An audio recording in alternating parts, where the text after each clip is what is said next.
Hello, welcome to Author's Talk by Trishna, Story 7, Part 2, Horror in Dormitory. Let's begin.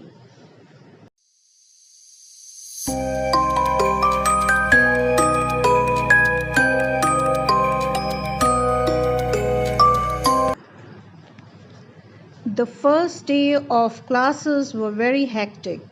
The labyrinths of corridors leading to various classes baffled the newcomers, and they were seen scurrying around in small groups trying to locate their classrooms. Revati and Sanya were together in all classes. Coincidentally, they had chosen the same subjects. All the girls of the dormitory came together for the last class of the day, the English literature class. When the class got over a little after 4, the girls decided to go to the college cafe for tea. They combined 2 tables, sat around them and ordered tea and colas and a few plates of bhajia. Stuffing her mouth with a delectable piece of the hot, savory dish, Revati broached the topic of Udbala's nightly rounds. Miss Udbala is a weird woman. Did you hear her footsteps at midnight? She asked. Sanya promptly responded, "Yea, there was someone walking up and down the stairs last night and I got petrified." A number of other anxious voices surfaced. You heard them too? I wondered. I was starlit. Who could be walking up and down at midnight? Not used to something like that. Absolutely, it was so scary. Wait, girls. It was Sanya gesturing at them to calm down. Miss Udbala wears flat, soft sandals, not boots. I noticed it when we were following her last night. And the sound we heard was of heavy booted footsteps. She could have changed into boots to make sure we hear them. No, I still think it's the second year student come up to some mischief again. They are trying to scare us, so let's play it down, pretend as if nothing has been happening, Revati suggested. Molly intervened. I still think it is Miss Udbala. I heard the sound very clearly since I sleep next to the door. It was the same person walking up and down. The sound went on for about 15 minutes and then faded. And there was no other sound, no whispers, to indicate more girls being around having fun at our expense. Some girls shrugged, others nodded. Their new place of learning was unnerving them, but it would perhaps be pragmatic not to begin probabbing or complaining. They all were afraid Miss Udbala might react adversely. Let's ignore the matter altogether. Whoever is trying to scare us will get bored after our lack of reaction, Revati recapped.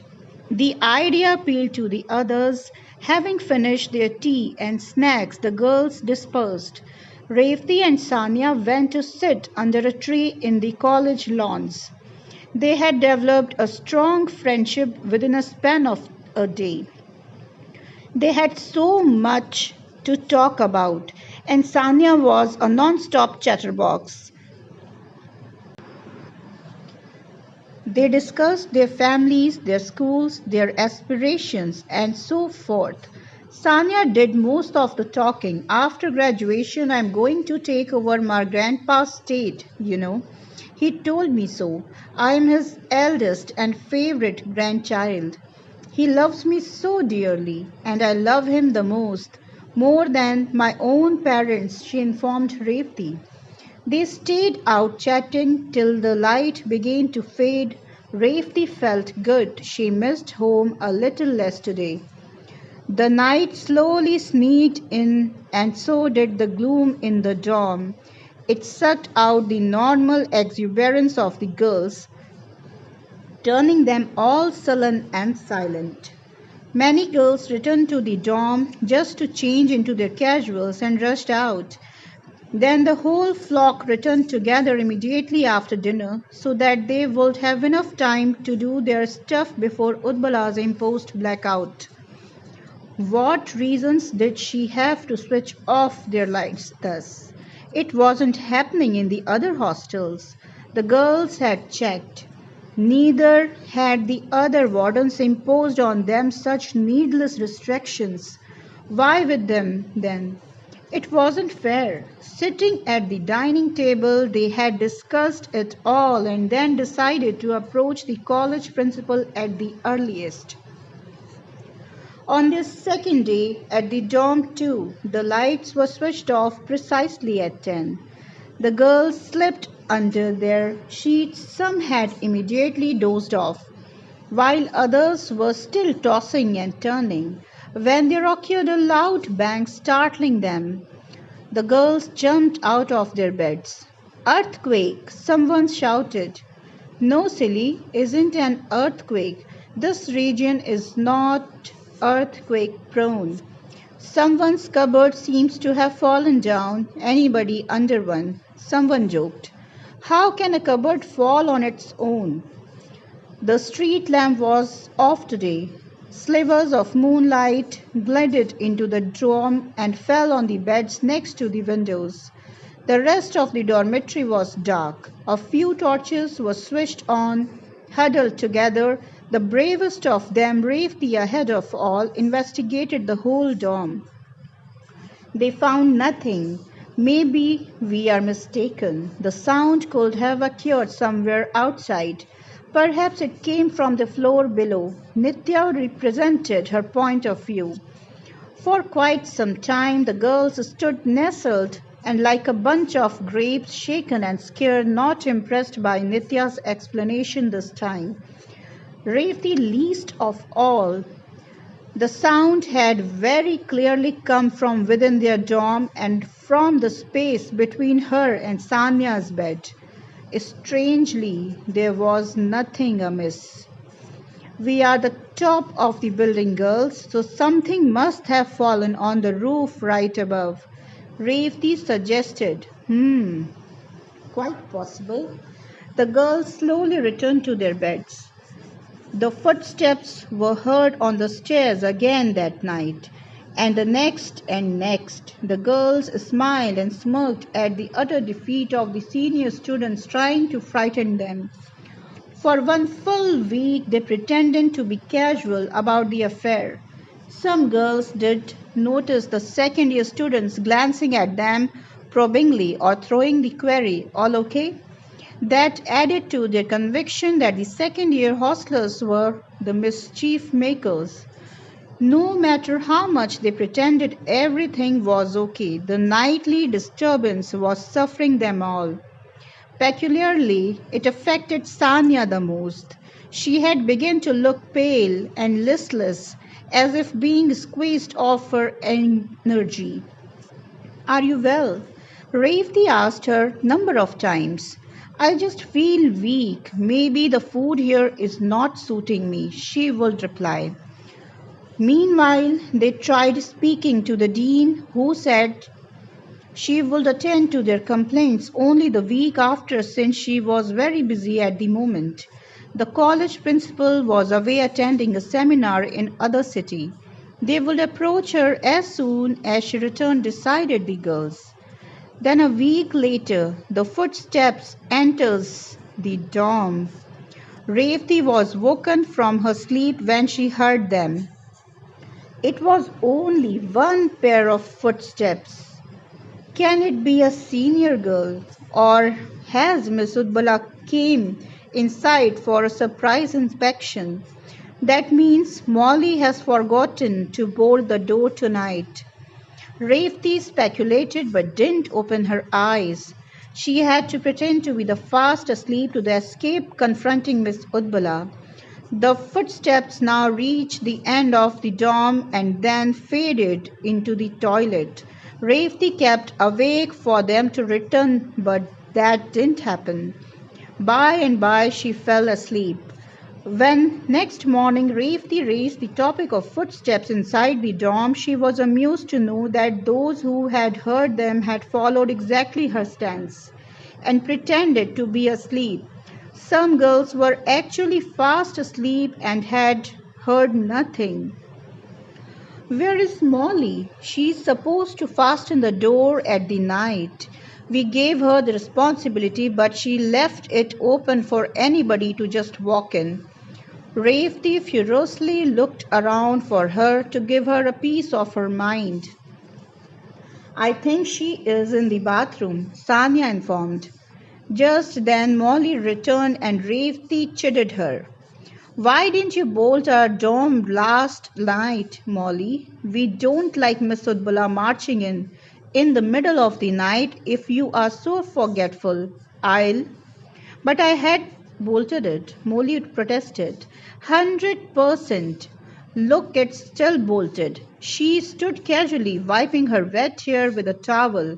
Why? Why do you ask? Then you heard nothing last night? No. The few girls who had heard the footsteps stared at the bolted door. The person had entered from the main door, they were sure, but then how? They looked at each other. Perhaps someone will be able to explain. All eyes finally came to rest on Revati. This time she just pursed her lips and shrugged. She had gone pale. The next night, before Miss Udbala switched off the lights, the girls made sure the door was bolted. It was checked by many. A few chairs were kept in front of the door to create a blockade. If the seniors tried to enter, the falling chairs would warn them. Washroom door too was bolted and checked repeatedly. The girls then went to bed much relaxed. Exactly at midnight, the sound of heavy footsteps recurred. Someone entered through the shut and blocked door without disturbing the chairs or creating any other sound. In the silence of the midnight, the sound was crisp and clear. Revati heard it too. 1, 2, 3, 4, 5, 6, 7, 8. Stop! She shivered and kept counting. The footsteps stopped after every 8 steps. Probably it took that many to reach from one bed to the another. Then she heard them right across. Revati's eyes flew open. In that dim light, she couldn't spot anyone. Nothing. Then something like a thin mist moved. Footsteps recurred. They were heading towards her bed. Revati's heart stopped beating. She was gasping for breath. The footsteps stopped next to her bed. She watched in horror, her eyes wide open in fear as her mosquito net tilted. At a point, a depression was formed on the netted material, like someone's face pressed onto it, peering down at her. Revati's scream remained gagged inside her throat. Then the depression lifted and the footsteps moved on. She heard a few soft whimpers of frightened girls. The footsteps stopped next to Sanya's bed. There was a sudden angry stamping of a foot. A chair toppled as if someone had kicked it. Sanya's terrified sobs were clearly heard. Kill! A hissing breeze arose like a whirlwind, filling the dorm in its chilling grip, and then the sound gradually subsided. The footsteps moved towards the bathroom and faded into it. No one in the dorm moved. No one dared to leave her bed. They slipped deeper into their coverlets and shivered. Revati didn't sleep a wink the whole night. She softly chanted prayers and waited for the morning.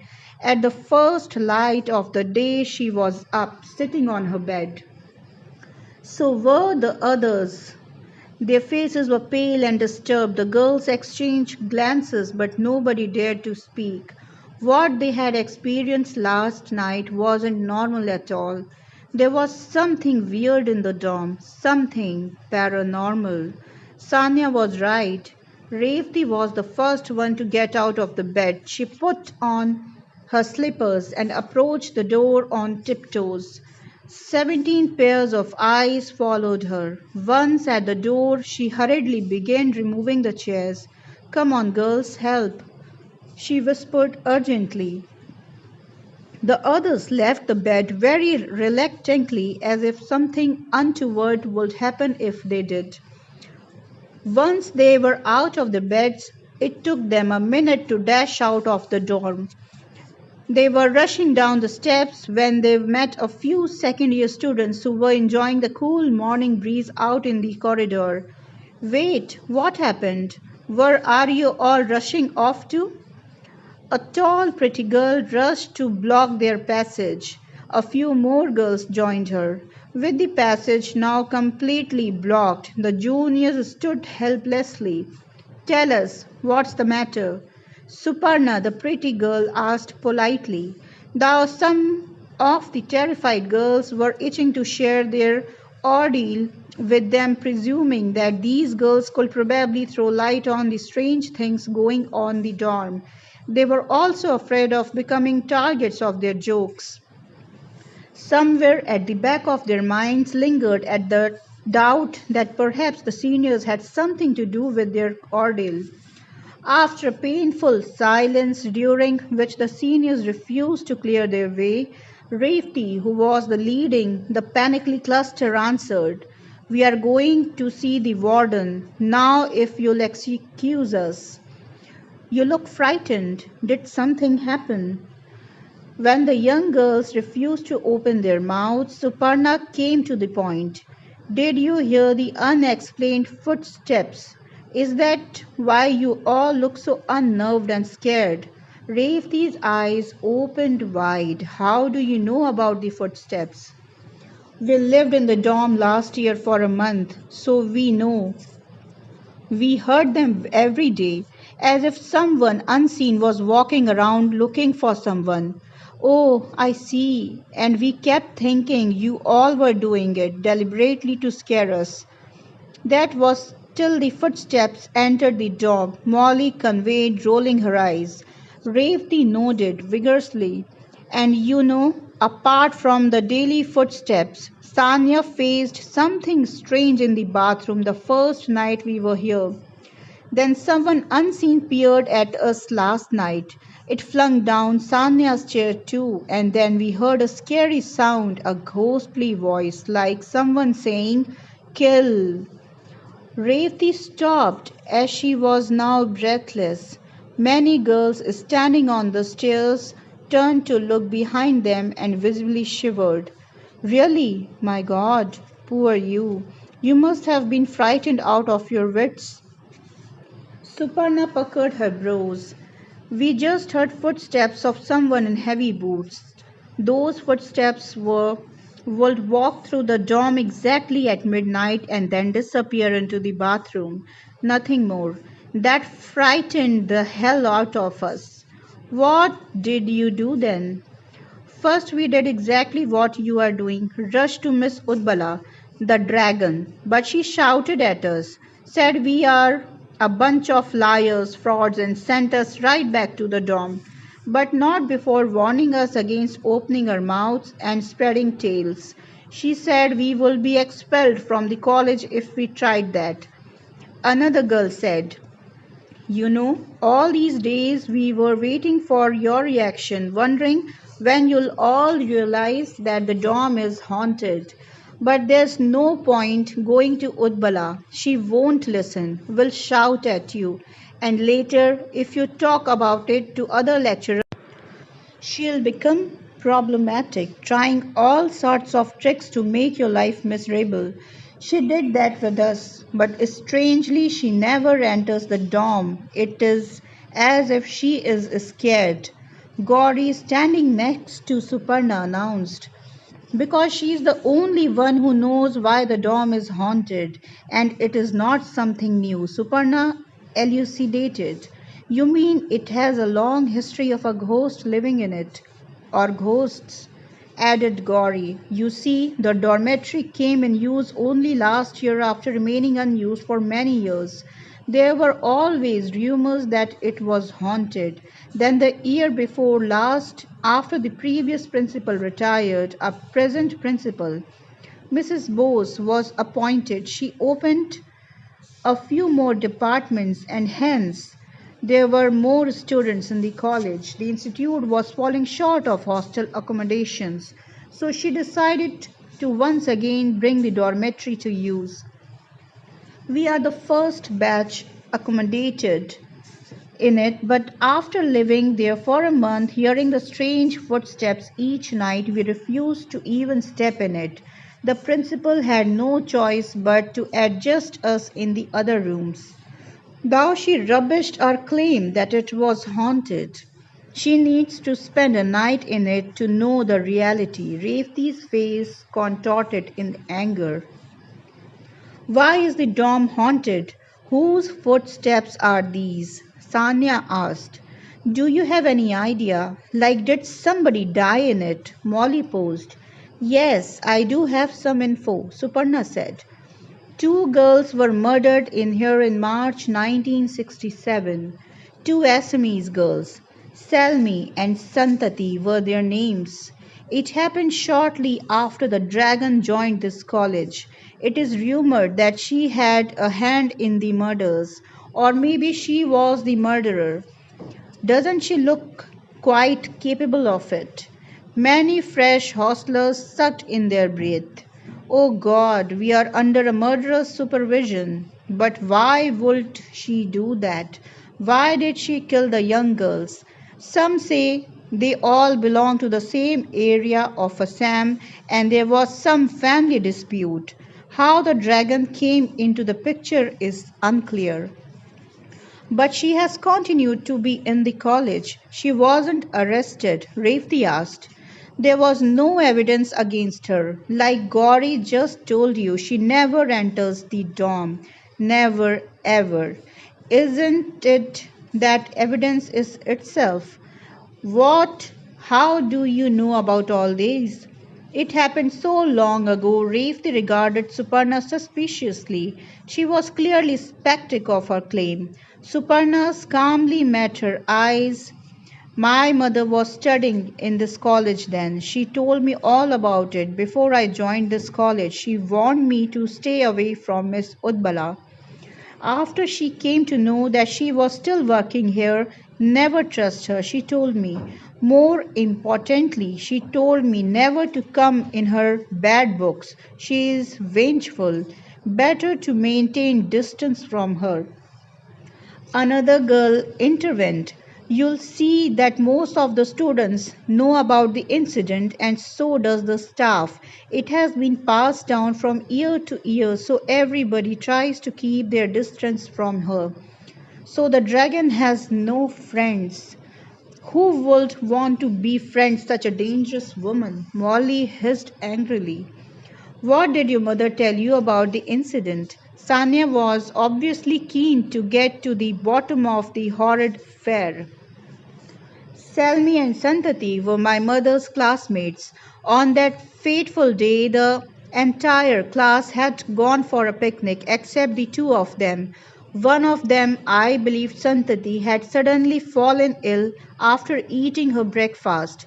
Imagine, only one girl got food poisoning after eating the food that everybody else ate. Isn't that suspicious? Very strange. It's like someone deliberately poisoned it. Exactly. Then her sister Salmi stayed behind with her, or maybe the dragon asked her to look after her sister. Miss Udbala didn't go for the picnic either.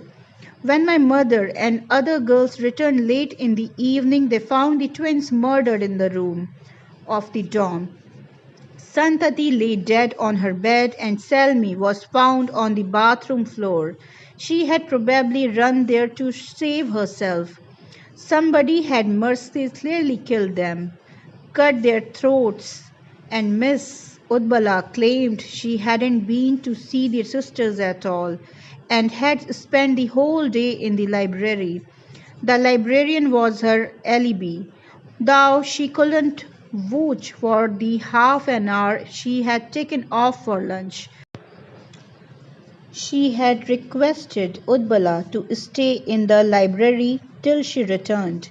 Only God knows what she did in that half an hour.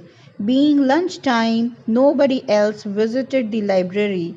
Udbala could have easily sneaked out to kill the girls and be back before the librarian returned. Exclamations arose from the listeners. Oh God, that's scary. How I am going to survive when I have a butcher for my warden. Why wasn't she put behind bars? Revati clenched her teeth. Suparna responded, smart murderer she was. Didn't leave a single clue. This double murder was never solved and she still remained in the college. It is rumored that she has the backing of someone very influential. So, ever since then, the spirits of the murdered girls have been inhabiting the dorm and the stairs leading to it. What should we do now? Revati turned towards her dorm mates. Suparna advised, speak with the principal and no one else. Get her to accommodate you elsewhere, but do it secretly. Dragon should never come to know what you all have experienced. Yes, otherwise she'll turn into your life into hell, came another advice. It's she who needs to go to hell. Molly stamped her foot in disgust and anger. The freshers then reluctantly returned to their haunted quarters to get ready for the classes. That evening the girls came back to their dorm a little early and in better spirits. They had a word with the principal, who was sympathetic towards the problem. Though she had rubbished the haunted dorm theory yet again, she had assured them that she would make alternate living arrangements for them as soon as possible. There was still an hour for dinner time. Some girls stretched to the beds to relax. A few sat down with their books to study. Sanya and a few girls joined Revati, who had by now been conferred the unspoken title of being their leader. She had presented their case in front of the principal superbly, ultimately convincing her to provide them an alternate accommodations. They had now pulled a few chairs and sat around her bed, chatting. But they avoided talking about the uncanny that they all had experienced earlier. They were scared to discuss the matter here. Probably the ghosts were lingering around, unseen by them. Though they did wonder which one of them wore boots. Did only one ghost walk in heavy boots? They were also full of sympathy for the girls who had been murdered right here in this dorm. Young lives snuffed out in their prime. Many questions lingered on their minds. Why could they have done to suffer such terrible fate? Did they pay the price for someone else's culpability? What must the poor girls have gone through in those last moments of their lives? How cruel can a human become to kill young innocent girls mercilessly? Was Udbala capable of such a heinous act? But one thing was indisputable: these young newcomers of the college hostel had begun to be mortally afraid of their warden. Molly, who was sitting with the rest, suddenly shut her eyes. I have a strange headache, she declared. I never get headache. I don't know what is this. I feel nauseated too. Go and rest. Maybe the whole affair has begun to affect you. She walked to Sania's bed next to Revati's and lay on it to remain close to the group. She didn't want to miss the talks. Then all of a sudden she gasped loudly and sat up, drawing everyone's attention. There was a sudden reaction from the girls. Some sucked in their breaths, others squealed. Molly's face was covered with drops of blood, as if someone had spared blood on her face. To some it seemed that the blood was oozing out from the pores of her face. After the first shock, Rafety found her speech. What's wrong with you, Molly? Do you have some serious skin disease? Does it happen to you often? Molly was staring at others, wondering what they were talking about. What disease? I am perfectly healthy. There's nothing wrong with me. It's just this headache, she protested. Then why did you sit up all of a sudden? Sanya asked. I felt something wet splashed on my face with a force, that's why. I'm perfectly fine otherwise. The girls looked at each other and paled. Was she telling the truth? Go wash your face. Immediately, Rafety directed. Molly got up obediently and moved towards the washroom. Many girls followed her, some out of curiosity, others with concern. What was that, Rafety? Sanya queried when they both were left alone, others having followed Molly. She looked frightened. How can drops of blood just appear on her face like that? Not one or two, but many, like someone had sprayed blood on her. She shook her head in bewilderment. Be rational, Sanya. Blood is produced inside a body, not in the air. It can't crop up just out of the blue. I think Molly has some disease. She's hiding it from us. Rafety persisted. Remember, she said she had headache. There must be a connection. Suddenly she marched to Sanya's bed into an investigate. The bed was clean. There was no sign of anything anomalous. She sat on it. Sanya followed her. See, there's nothing here. It's all normal. Molly is lying. She definitely has some skin disease. She patted the bed. Saina obeyed her hesitantly. They sat side by side for a few minutes. Sanya's eyes began to close. My head feels heavy, she declared. Rafti watched her recline on her bed and close her eyes. By this time, the girls who had gone to the bathroom were returning. They were clearly agitated. Molly was with them. She was crying and shivering. Revti's attention went to them, and at that precise moment she heard a hoarse of ghostly whisper from somewhere very close to them. You'll pay. Sanya sat up with a loud gasp. Rafti took one look at her face and screamed.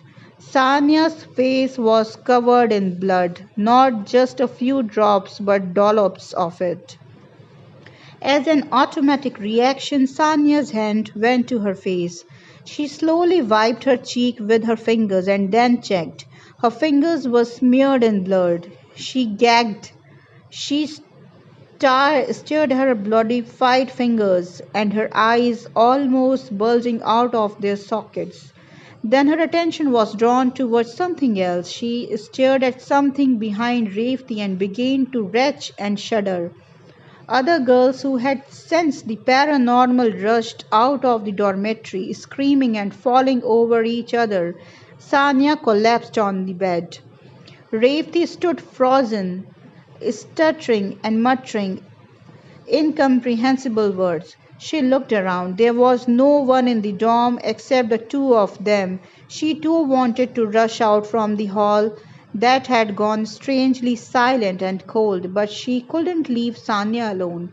Sound of the mocking laughter surfaced once again from somewhere very close. She jumped in fright and looked around in panic. The dorm was still stark empty. Gradually the hollow sound rose like a wind blowing through the dry branches of a tree and filled the hall with its spookiness. She killed. She killed. Rafti trembled and shook Sanya, trying to help her get up. Come on, Sanya, get up, quick. We need to get out of there. Please. She used all her strength and pushed Sanya up to a sitting position. Sanya sat like a rag doll, limp and lifeless, blood dripping down her face, streaking down her neck and trickling into her blouse. Thou she made a scary figure. Revati stood by her, shaking her hard to get her to act. But Sanya only trembled and uttered some guttural sounds. The other girls of the dormitory reached the grounds, their shrieks, shivering bodies, and pale faces spoke it all. Miss Udbala was walking towards the East Wing hostel after her cup of evening tea at the staff cafeteria. Attracted by the commotion, she reached the panic-stricken girls. "Why are you all creating ruckus in the campus?" She reapproached them, but the girls were too agitated to be affected by her scolding. They tried describing what happened all at once, though things were not absolutely clear. Udbala visibly paled. She screamed to cover up her qualms. "I want all of you back in the hostel immediately." But the girls were in no mood to pay her heed today. Realizing it was useless talking to Miss Udbala, a few girls rushed to the principal's office to report what they had witnessed. Along with a few college lecturers, the kind lady immediately hurried towards the East Wing hostel. By now, a large group had collected outside the hostel. Miss Udbula was trying to sneak away when the college principal reached there. "Revati and Sanya are still in the dormitory, ma'am." Nitya rushed in to inform the principal. Mrs. Bose, in a panicky voice, "They are in danger, ma'am. Please do something," Molly cried. "Come with me." Mrs. Bose looked at Miss Udbala and spoke in her authoritative voice. The other two lecturers responded. They ran towards the entrance. Miss Udbala didn't budge an inch. Mrs. Bose stopped at the door and shouted, "Miss Udbala Bora, what's the matter with you? You are the warden of this hostel and responsible for the safety of the girls. Come fast. We need to check what's happening in the dorm." Left with no choice, Miss Udbala followed the principal. The crowd of the college girls that had collected outside the east wing of the hostel noted her reluctance as she trudged in heavy steps towards the superior. The group disappeared inside the building. None of the students made any attempt to follow them. None dared. The faculty members rushed up the stairs and halted at the dormitory door, huffing and puffing. They noted Revati struggling to make Sanya get off the bed. Mrs. Bose rushed to their aid. So did the other lecturers. Miss Udbala stood at the door, refusing to enter the dorm. The three elderly ladies were taken aback by Sanya's condition. "How did she get so much blood on her face, Revati?" the principal demanded. Both Revati and Sanya were trembling like a dry autumn leaves in a heavy breeze. "Miss Udbala, what are you doing outside the door? Come and help the girls." Mrs. Bose's voice rumbled through the ice-cold dormitory. Udbala stared with trepidation where Sanya sat on her bed. It was at the same spot where young Santati, very ill and helpless, had been mercilessly murdered. Udbala stood outside the dormitory, utterly reluctant to enter. "Miss Udbala!" shouted Mrs. Bose again, unable to understand why the lady was behaving so oddly. She was clearly angry with her. Left with no choice, Miss Udbala stepped in, hesitated at the door for a moment, and then quickly walked towards the group. She had barely taken 10 steps when the group in the dorm watched the shock as she began to levitate in her air. Someone invisible was pulling her up off the floor. She floated for a short distance and then fell on the floor with a loud thump. A scream escaped her lips. Her eyes almost popped out of their sockets and mouth opened wide as she started in extreme fright at something in front of her, something that others failed to perceive. "So sorry," she tried to mouth. "You pay, kill." Airy vibration arose in the dormitory, making everybody's blood run cold. Mrs. Bose and the two lecturers looked around in the terror to locate the source of the sound. With tears streaming down her cheeks, Revati wrapped her arms around Sanya, trying to protect her. Sanya still sat immobile, stuporous. Then the terrified group watched in horror as Miss Udbula's two arms shot out straight in front. She began to be dragged towards the bathroom, once again by the invisible entities. Blood began to pour out from her mouth and dribble down her neck. She went limp. Mrs. Bose, now frozen to the spot, screamed the loudest. Miss Udbala was lugged towards the bathroom and then into it. The bathroom door closed with the loud bang behind her. Gathering whatever wits left, the principal, the lecturers, and Reefy together lifted Sanya up and rushed out of the haunted dome. Sanya kept whispering, "Blood, blood, necks, ghost." Sanya was the only person other than Miss Udbala to have seen Santati's and Selmi's ghost, with blood dripping down their slit necks as they dragged Miss Udbala away. That was the last blow to her brain that went into the inapparable shock.